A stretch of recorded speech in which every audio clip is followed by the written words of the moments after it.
Hello good morning students. आज का हमारा टॉपिक बेटा बिल ऑफ एक्सचेंज का है। बिल ऑफ एक्सचेंज का हम थियोरेटिकल पार्ट पढ़ चुके हैं, तो आज हम क्या करने वाले हैं बेटा, आज इसका प्रैक्टिकल पार्ट हम करने वाले हैं। ठीक है, इसकी अकाउंटिंग ट्रीटमेंट क्या है वो हम करने वाले हैं।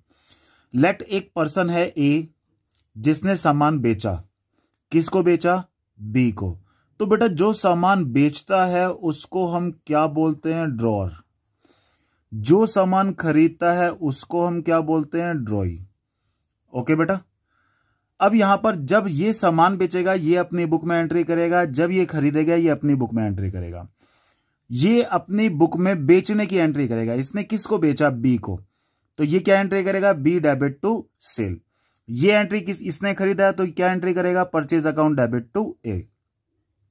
अब सामान इसने बेच दिया, इसने खरीद लिया, इसके पास अभी पैसे नहीं है, इसने कहा मैं 3 महीने के बाद दूंगा। ठीक है, तो अब क्या हो रहा है? ए बिल बना रहा है 3 महीने का। किसके ऊपर? बी के ऊपर। ठीक है, तो ए ने एक बिल बनाया। ठीक है, इसीलिए इसको क्या बोल रहे हैं? ड्रॉअर।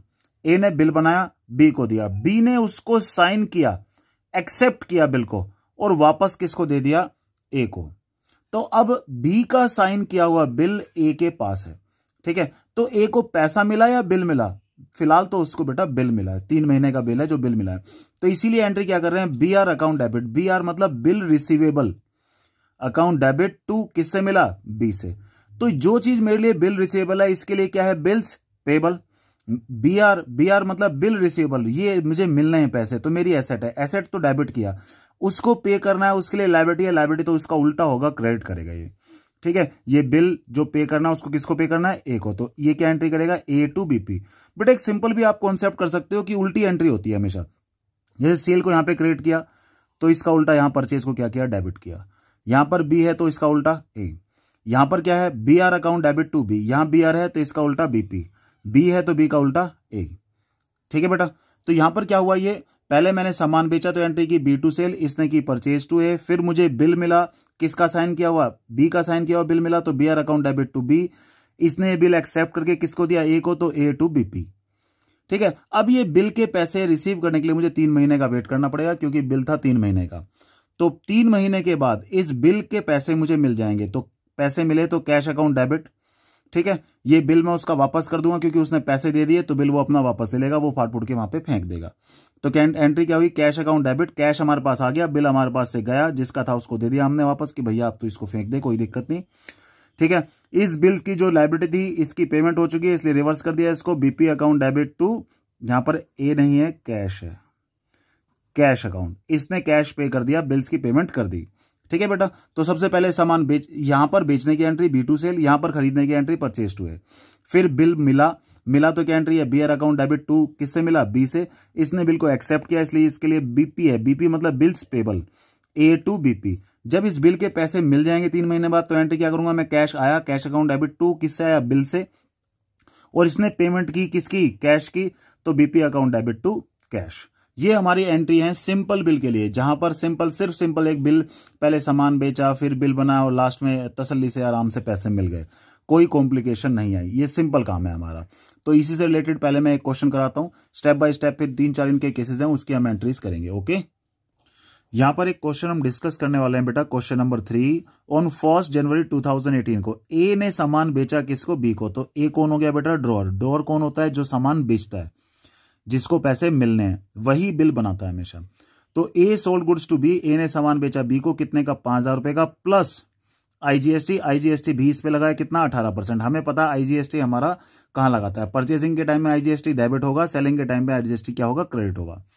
ए रिसीव 900, ए को 900 रुपए तो मिल गए चेक से अभी, और बाकी जो था उसके बदले में उसने एक बिल बना दिया। कितने महीने का? 3 महीने आफ्टर डेट, 3 महीने के बाद की डेट का। The bill was duly accepted, bill B ने एक्सेप्ट किया, एक्सेप्ट करके वापस दे दिया किसको? ए को। ए ने रिटेन किया अपने पास bill till the due date. A retain the bill क्या है? Due date. On the due date वगैरह the bill was paid. Due date पे बिल क्या हो गया हमारा? पे हो गया बेटा। तो हमें जनरल एंट्रीज करनी है in the book of A and in the book of B. बेटा यहां पर बहुत ही आसान काम है। पहले सेल की एंट्री आएगी, ठीक है, फिर 900 रुपए रिसीव किया और बिल बनाने की एंट्री, और बिल बनाने के बाद लास्ट में पैसे रिसीव करने की एंट्री, जो कि मैंने अभी अभी आपको रूल बताए थे, वही सारे के सारे रूल्स फॉलो करके हम इन जनरल एंट्री को कर लेंगे। शुरू करते हैं बेटा क्वेश्चन नंबर 3 है। ठीक है, यहां पर क्या कह रहा है, ये ए ने सामान बेचा बी को, तो एक तो ए की बुक में हम एंट्री करने वाले हैं, एक बी की बुक में हम एंट्री करने वाले हैं। ठीक है बेटा, क्या क्या एंट्री करने वाले हैं उसको भी देखते हैं। सबसे पहले हमने क्या करा, 1 जनवरी 2018 को, यानी कि 1 जनवरी 2018 को, ठीक है, यहां पर क्वेश्चन क्या कह रहा है, ए ने सामान बेचा है किसको, बी को सामान बेचा है। तो पहले ए अपनी बुक में सेल करने की एंट्री करेगा, क्या करेगा, B debit to sale account. कितने का सामान बेचा है बेटा, क्योंकि इसने आईजीएसटी भी कलेक्ट किया, तो सेल के टाइम पे आईजीएसटी को हम क्या करेक्ट करते हैं, क्रेडिट, आउटपुट आईजीएसटी अकाउंट। ठीक है, 5,000 रुपए का इसने सेल किया था बेटा, और इस पे 18% का आईजीएसटी यानी कि 900 रुपए, वो टोटल हमें लेने हैं 5,900 रुपए, किससे, बी से। ये अपने बुक में सेल की एंट्री कर रहा है, तो ये अपनी बुक में कौन सी एंट्री करेगा, परचेज की। तो ये एंट्री क्या कर रहा है, परचेज अकाउंट डेबिट, आईजीएसटी इसके लिए क्या होगा, डेबिट होगा। ठीक है, इसके लिए क्या लिखते हैं हमेशा, input IGST account debit to, किससे खरीदा है इसने, ए से। तो सामान खरीदा कितने का, 5,000 रुपए का, 900 रुपए का आईजीएसटी है, टोटल इसको पे करने हैं 5,900 रुपए।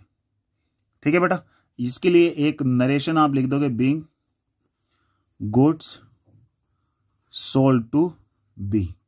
बी को सामान बेचा, यहां पे क्या करेगा ये, being goods purchased from A से सामान गुड्स परचेज हमने कर लिया है। ठीक है बेटा, ये हमारी फर्स्ट एंट्री हो गई। फर्स्ट एंट्री के बाद अब हमारी नेक्स्ट एंट्री अब मैं क्या करूंगा, ए बिल बनाएगा किसके ऊपर, बी के ऊपर। पर इस क्वेश्चन में छोटी सी एक बात लिखी है कि कुछ कैश मिल गया, तो कैश अकाउंट डेबिट, कितना, 900 रुपए कैश मिल गया, बाकी के बदले में उसने बिल बना दिया, तो बेयर अकाउंट डेबिट। बिल कितने का बनाया, 5,000 रुपए का, बैलेंस अमाउंट का। किसके ऊपर बिल बनाया था, बी को। तो क्या करा, ए ने बिल बनाया, बी को दिया, बी ने उस पर साइन किया, मुझे वापस दे दिया, तो ये 5,000 का बिल मुझे वापस मिल गया। इस टाइम मेरे पास 5,000 रुपए का बिल मिला, 900 रुपए का कैश मिला। किससे मिला, बी से। ठीक है, तो ये कितना आ गया, 5,900 रुपए। तो बीइंग करके नरेशन वही लिख देंगे, being cash and B R receive. एक तो कैश मिला और कुछ बी आर यानी कि बिल रिसीवेबल हमें मिल गया। ये पेमेंट करने की एंट्री करेगा, ये एंट्री क्या करेगा, ए को दे रहा है, तो ए डेबिट टू, जितना इसने कैश पे किया कैश को क्रेडिट करेगा। इसने कैश पे किया 900 रुपए का, और इसने बिल एक्सेप्ट किया, बीपी अकाउंट डेबिट, ये कितना किया, 5,000 रुपए का, और टोटल 5,900 का सेटलमेंट उसने ए के साथ किया है। तो बीइंग करके cash paid and bills payable accepted, bill payable को उसने एक्सेप्ट भी किया। ये तीसरी एंट्री हो गई हमारी यहां पर। ठीक है बेटा, अब यहां पर दूसरी एंट्री हो गई है, तीसरी एंट्री। 3 महीने का बिल था, तो 1 जनवरी से 3 महीने काउंट करेंगे बेटा, 1 फरवरी, 1 मार्च, 1 अप्रैल, 3 दिन ग्रेस के, तो 4 अप्रैल। 4 अप्रैल को हमें ड्यू डेट पे कैश मिल गया। ठीक है, इसमें भी पहले हुई एंट्री 1/1/2018 की एंट्री, सेम डेट को बिल बनाया, और फिर लास्ट में 3 महीने के बाद कैश मिल गया, तो कैश मिलने की entry, cash account debit to, किससे मिला, बिल से, बीआर अकाउंट। ये 5,000 रुपए का जो बिल था ये हमें रियलाइज हो गया, बीइंग करके cash received on maturity of bill. यहां पर ये पे करेगा, तो एंट्री क्या होगी, BP account debit to cash. देखो बेटा जो मैंने रूल बताए हैं उसी के अकॉर्डिंग मैं चल रहा हूं, बीइंग बिल्स पेड, ये हमने क्या करा, बिल को पे कर दिया। तो ये हमारा क्या है, सिंपल एंट्री है। जो मैंने अभी अभी आपको रूल बताए थे वही सेम एंट्री, पहले सामान बेचने की एंट्री ये करेगा, ये खरीदने ही करेगा, फिर इसको बिल मिलेगा, ये बिल को एक्सेप्ट करेगा। यहां पर तो कैश आ गया, कैश नहीं होता तो सिंपल एंट्री हो जाती है, B R account debit to B, इधर ए टू बीपी।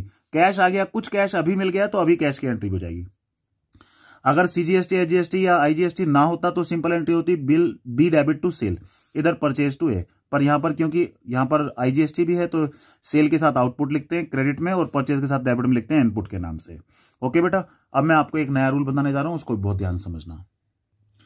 अब बेटा हमारा केस नंबर 2 है bill discounted with bank. Bill discounted with bank का मतलब क्या होता है? देखो, जब भी मैं सामान बेचूंगा बी को, मान लो मैंने बी को सामान बेचा तो क्या एंट्री करूंगा? B to sale. इधर क्या होगी? Purchase to A. ये तो कॉमन है, जो पहले भी हुई अभी भी होगी। फिर मान लो मैंने इसको बिल दिया, इसने एक्सेप्ट किया और मुझे दिया, तो मुझे क्या मिला? बिल। तो B R account debit to B, इधर ए टू बीपी। ये दो एंट्री तो कॉमन है, जो हर बार सेम टू सेम ही होंगी। ठीक है बेटा। उसके बाद अब क्या हुआ? मुझे इससे पैसे लेने के लिए 3 महीने का वेट करना पड़ेगा। क्यों? क्योंकि बिल था 3 महीने का। अब मुझे पैसों की जरूरत है आज ही। मुझे किसको? ए को। ए को पैसों की जरूरत आज ही, जबकि बी कब देगा? 3 महीने के बाद देगा, क्योंकि 3 महीने बाद का बिल है। तो पैसों की जरूरत अगर आज ही है तो अब इंतजाम कैसे किया जाए?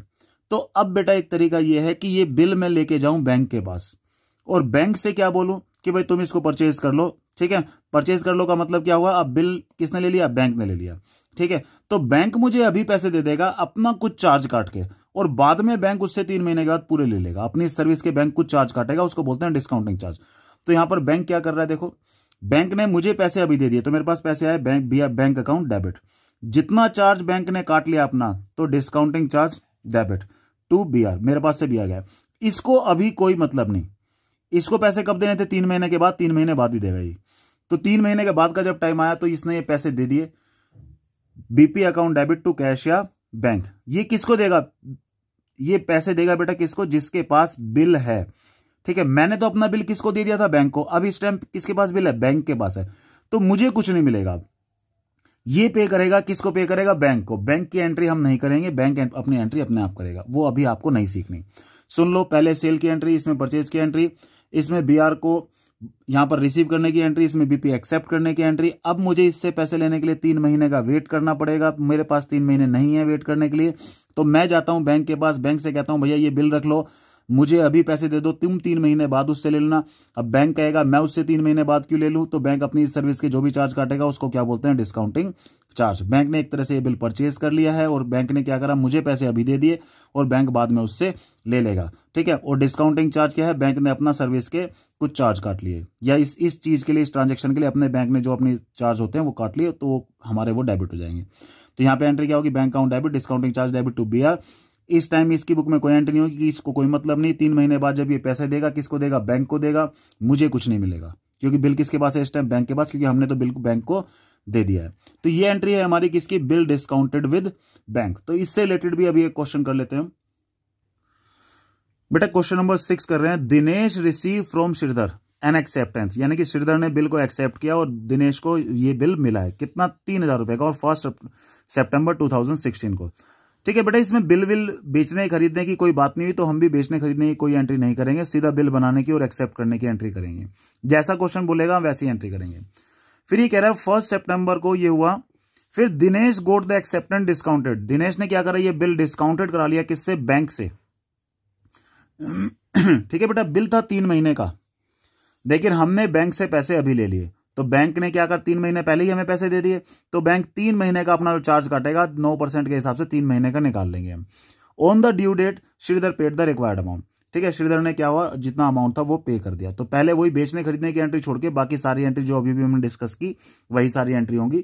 ठीक है, अगर बेचने की बात भी होती है तो हम बेचने की एंट्री भी करते, नहीं है तो उसकी एंट्री को छोड़ देते हैं। तो देखते हैं इस क्वेश्चन को। सबसे पहले दिनेश ने बिल बनाया, श्रीधर ने उसको एक्सेप्ट किया। एक्सेप्ट करने के बाद ठीक है, ये काम कब हुआ है? 1 सितंबर को। 3 महीने का बिल था। बाद में दिनेश ने डिस्काउंटेड करा लिया बैंक से 9% पे, और बाद में ये हमें ये श्रीधर ने अपना अमाउंट पे कर दिया। ओके, देखो बेटा जरा यहां पर क्वेश्चन नंबर 6 हम कर रहे हैं। ठीक है बेटा, तो क्वेश्चन नंबर 6 में क्या है हमारा? सबसे पहले सीधा बिल बनाया, तो दिनेश की बुक में क्या एंट्री होगी? बीआर अकाउंट डेबिट टू, किसके ऊपर बिल बनाया बेटा? श्रीधर। ठीक है बेटा, कब हुआ ये? 1 सितंबर 2016 को लिखा हुआ है बुक में, हम भी 2016 लिख लेते हैं। कितने का बिल है? 3,000 रुपए का बिल है।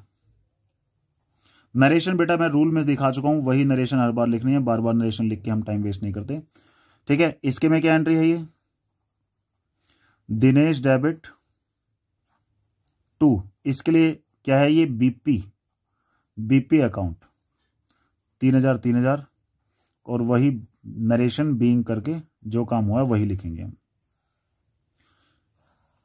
अब क्या करा, ये बिल मैंने डिस्काउंटेड करा लिया बैंक से, तो बैंक अकाउंट डेबिट, ये एंट्री मैंने अभी भी रूल में बताई, bank account debit discounting charge account debit to B R.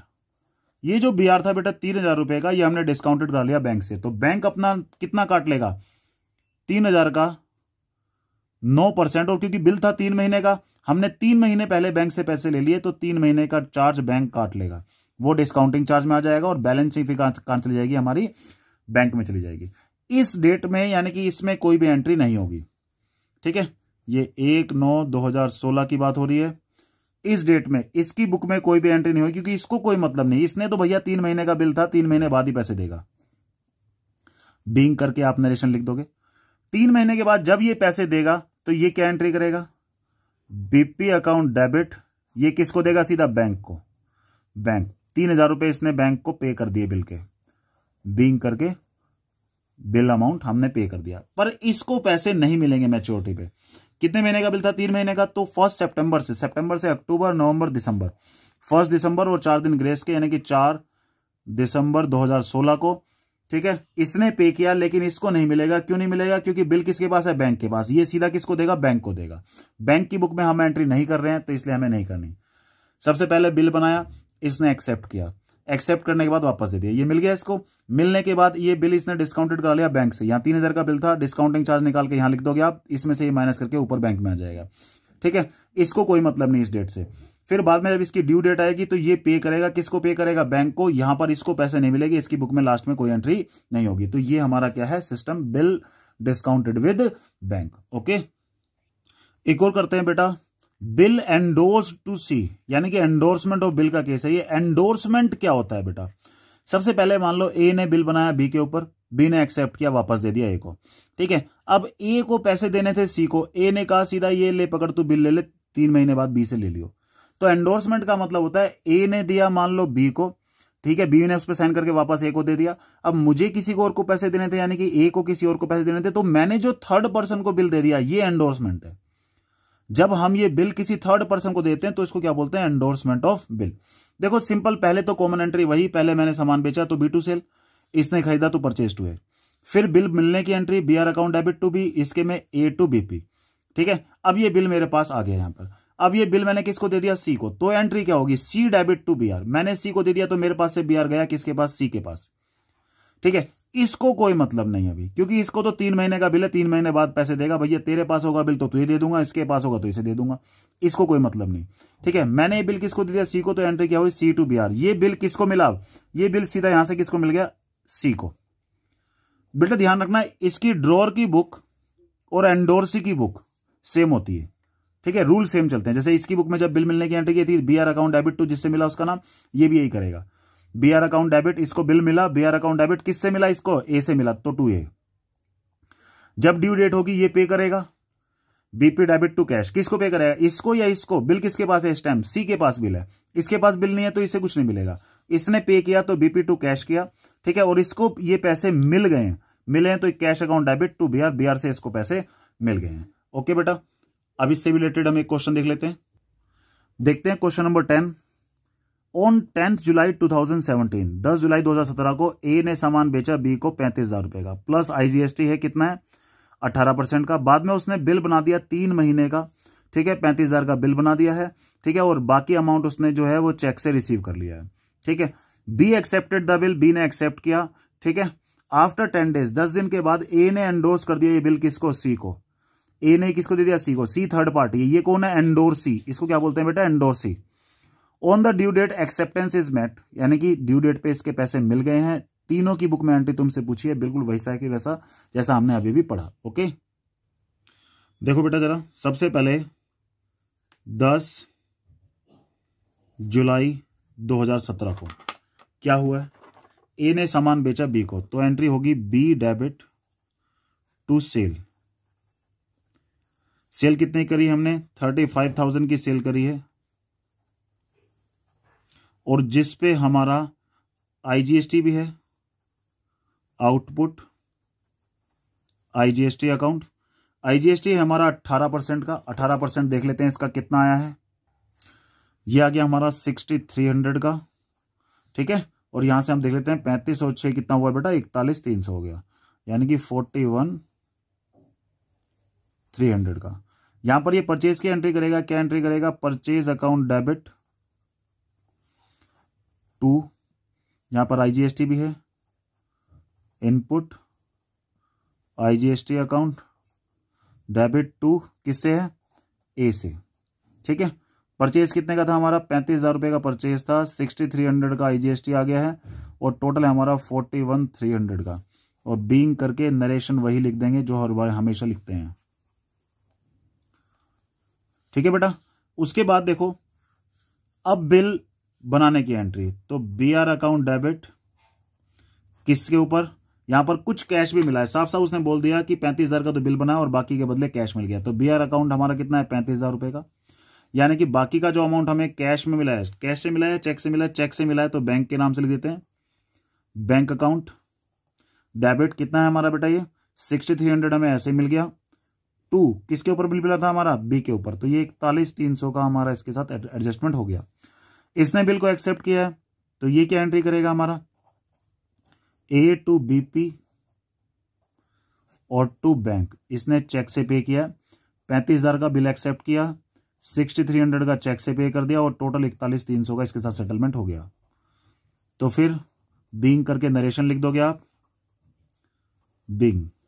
ठीक है बेटा, उसके बाद अब ये बिल मैंने दे दिया किसको, सी को दे दिया, तो मैंने किसको, सी को दिया, तो एंट्री मैंने सी डेबिट, मेरे पास से क्या गया, बिल गया, तो बीआर अकाउंट कितने का, 35,000 रुपए का बिल मैंने सी को दे दिया यहां पर। तो नरेशन लिख देंगे, रूल में सब कुछ नरेशन वगैरह लिखी हुई है, आप वहां से देख सकते हैं। इसको कोई मतलब नहीं इन दोनों डेट से, ये काम भी कब हो रहा है, 10 जुलाई 2017, ये 10 दिन के बाद बिल दिया इसने, 10 और 10 कितना हुआ, 20/7/2017 को बिल दिया है। तो 20/7/2017 को इसकी बुक में कोई भी एंट्री नहीं होगी, लेकिन ये सी को बिल क्या हुआ है, मिला है, तो यहां पर ये क्या एंट्री करेगा, 20/7/2017 को इसको बिल मिला, तो एंट्री वही बिल्कुल same to same, BR account debit किससे मिला, इसको मिला ए से, तो ए, ये 35,000 रुपए का बिल इसको मिल गया है ए से। ठीक है, बीइंग करके ये आ गया हमारा। ठीक है बेटा, अब लास्ट में जब बिल की ड्यू डेट आएगी 3 महीने बाद की, तो 10 तारीख को बिल मिला था बेटा, जुलाई, जुलाई के बाद अगस्त, सितंबर, अक्टूबर, अक्टूबर है हमारा, तो हमारा 13 अक्टूबर को हमारी क्या एंट्री होगी, 13/10/2017, ये बिल ये पे करेगा, तो पे करेगा तो BP account debit to cash, इसने पे किया बिल कितने का, 35,000 रुपए का बिल इसने पे करा है। ठीक है, बीइंग करके आप नरेशन लिख देंगे अपनी। इसको कुछ नहीं मिलेगा क्योंकि बिल इसके पास नहीं है, बिल के पैसे उसको मिलते हैं बेटा जिसके पास बिल है, बिल किसके पास है, सी के पास है, तो सी की बुक में हम क्या एंट्री करेंगे, इसको कैश मिल गया है, कैश अकाउंट डेबिट कितने का कैश मिला, 35,000 रुपए का। ठीक है बेटा, और किस चीज से मिला इसको, बिल से, तो बीआर अकाउंट, तो ये हमारा कितना आ गया, 35,000 रुपए, और ये हमारा नरेशन होगी। ठीक है बेटा, किस किस डेट में किस किस की बुक में एंट्री होगी, किस किस की में नहीं। सबसे पहले मैंने इसको सामान बेचा, इसने खरीदा, यहां इसका कोई रोल नहीं है, तो इस डेट पे इसकी बुक में कोई एंट्री नहीं। फिर मेरे को क्या, कुछ कैश मिला, कुछ बीआर मेरे को मिल गया, ठीक है, इसके में एंट्री होगी, इससे कोई मतलब नहीं। अब थर्ड एंट्री में यानी कि इस दिन 20/7 को मैंने बिल दे दिया सी को, मैंने सी को दिया और सी को मिला, ये देने की एंट्री, इसको मिलने की एंट्री। ठीक है, फिर ड्यू डेट पे इसने पेमेंट कर दी बिल की और इसको पेमेंट मिल गई, इसके पास बिल नहीं है इसलिए इसको कुछ भी नहीं मिलेगा। ओके, एक छोटा सा कॉन्सेप्ट हो रहा है बेटा हमारा, bill send to bank for collection. इसमें क्या, पहले मैंने सामान बेचा, इसने खरीदा, मैंने बिल बनाया, इसने एक्सेप्ट करके मुझे दे दिया। ठीक है, उसके बाद ये बिल मैं भेज देता हूं किसके पास, बैंक के पास, कलेक्शन के लिए। बैंक को कह देता हूं भैया तुम उसके अकाउंट से निकाल के 3 महीने बाद मेरे अकाउंट में डाल लेना। तो entry bill send to bank for collection भी लिख सकते हो, बिल फॉर कलेक्शन भी लिख सकते हो। तो एंट्री क्या लिखेंगे, bill for collection account debit to BR. चलो हम एक छोटी सी एंट्री कर लेते हैं, लास्ट में ड्यू डेट पे, पहले ये एंट्री होगी जब कलेक्शन के लिए बिल को भेज देंगे, ड्यू डेट पे क्या करेगा, ये पेमेंट कर देगा अपने बिल की और हमारा बैंक इसके अकाउंट से निकाल के हमारे बैंक अकाउंट में डाल देगा, bank account debit to bill for collection. Simple, ये सेल करने की, ये खरीदने की एंट्री, बिल बनाने की, यहां पर उसने रिसीव किया और वापस दे दिया, BR account debit to B, इधर ए टू बीपी। अब ये बिल मैंने भेज दिया बैंक के पास कलेक्शन के लिए, तो कलेक्शन के लिए जब भेजते हैं तो एंट्री क्या होती है, bill for collection account debit to BR. इसको कोई मतलब नहीं, 3 महीने बाद जब ये पैसे देगा तो एंट्री क्या होगी, बीपी टू बैंक, ये देगा और हमारे बैंक के पास पैसे आ जाएंगे। ठीक है, bank account debit to bill for collection. Simple entry है बेटा, क्वेश्चन में से भी आइटम्स पुट करने हैं और कुछ नहीं करना है। ठीक है, आप इसको अच्छे से इन चारों रूल्स को आज देखो, करो, ठीक है बेटा, कोई डाउट आएगा तो आप पूछना। और इसके बाद अब हमारा एक टॉपिक होगा, सबसे इंपॉर्टेंट टॉपिक, वो है डिसऑनर ऑफ बिल का। ओके बेटा, हैव ए गुड डे।